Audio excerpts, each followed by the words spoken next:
Hello and welcome back to London, everybody. Today we're going to be taking a look at our laser weapons in Fallout London. All of them. There's not very many laser weapons in Fallout London, so let's combine all of them just into this one video.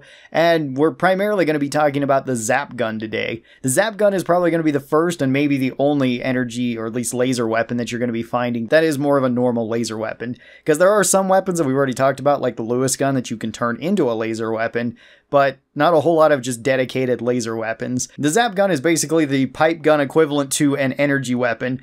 This is a very crudely shoved together handgun that sort of works, but has a lot of quirks to it. There is two different versions of the Zap Gun that you can get to, a full auto version and a semi-auto version. They both kind of fill the same role though, of just being the early game laser weapon or the early game energy weapon, because there's not actually a whole lot of plasma weapons in this either. For the stats of the Zap Gun, this one does 37 damage per hit, plus an additional 12 damage after that. All of these have radiation damage on them as well. This one has very low damage per second. It only has a 3 rate of fire because you basically have to cock this every time that you're wanting to shoot. You see your person charge something on the side of it so that you can get another shot off. I actually kind of like that about this gun. This one has really long range at 125, has 65 accuracy, so it is quite accurate as well. Doesn't weigh very much at only 2.7, and this one uses the fusion cells, the normal cells that are in Fallout 4, with the exception that this one can also use the fusion cores that, like, the power armor could use in Fallout 4. There is no power armor in London, so you can attach these to your weapons, and you can use them up, and when you go to reload them, you'll have a drained cell, or a partially drained cell, so you can actually put that back onto your gun at a later point, which makes it so adding fusion cores to the weapon is actually pretty strong. This one has a magazine of 12. It holds a decent amount of shots, especially for it being semi-auto, or single action, however you want to look at it. And for the general pros of these Zap weapons, they're kind of common towards the mid-game. They are fairly rare in the early game, but ammo is super common, which is really good, and they have pretty good damage and pretty good range. Major con is that it does have a slow rate of fire, at least with the semi-auto version. With the full auto version, you don't have that, but you do lose out on damage, although that one does have pretty good damage per second. For an overall rating for the Zap Gun, I'd probably put this one into C tier. It's okay for the start. It's actually pretty decent because you can find a decent amount of ammo before you get one of these, and it's not bad to be used as a sniping pistol or as a sniping rifle, because finding rifle versions is pretty common too. Now this one actually gets a whole lot of mods, so let's go over the upgrades for it. First up is the actual capacitors here. The overcharged beryllium capacitors I think are the funnest ones. They give you the most amount of damage. They just hit really hard, so that's really cool. For a barrel, I really like the particle accelerator here. It does a lot of damage and it gives you very long range. For the stock, I usually just go with the improved capacity stock. This one just gets me the best stats there. It's best for a rifle. If you want to keep it as a pistol though, go with the pistol build. The pistol build, weirdly enough, actually has long range, or longer range than the rifle, similar to how it works in Fallout 4, where like the plasma and the laser pistols can have longer range than the rifles. You get like an extra 100 range on it. I usually change this over to a fusion core capacitor because then I get a whole bunch of ammo and I only have to be carrying around a few fusion cores, because this counts for 500 rounds and this is still a semi-automatic gun that only uses 1 ammo every time I shoot it, so it is extremely ammo efficient. If you want to keep it with the cells, go for that. Either one of these actually works really well for the full auto version. And then for sights, I like the reflex sight, but any sight works. This is actually a super good early game weapon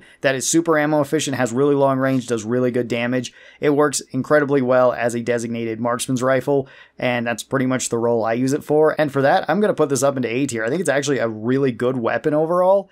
At least if you want to be using it like that. If you want to be using it in different ways, like the full auto version can work really well for a machine gun. You can also turn it into like a plasma version of itself, or you can turn it into a flamethrower as well.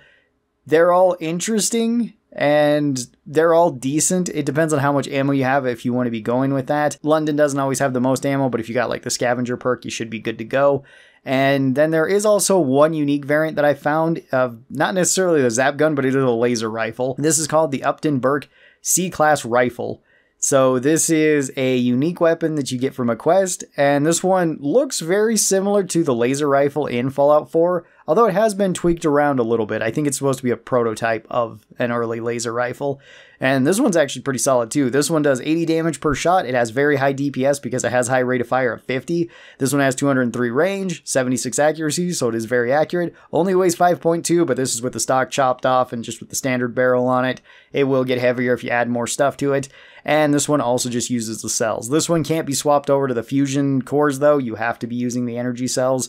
which isn't that big of a deal because this is more towards the mid and end game of London anyway. This rifle's pretty solid, but it gets even better with upgrades. It pretty much has all the same upgrades that you would find on the laser rifle in Fallout 4. So I end up usually having like a beam focuser on it. I put like a reflex sight on there, which I honestly don't really care for. I think I like the just glow sights the best on it. Full size stock, just sniper barrel, everything built out. It looks a little bit different than what you see in Fallout 4, but it functions basically the same, where it's a really good general purpose weapon for dealing with basically everything.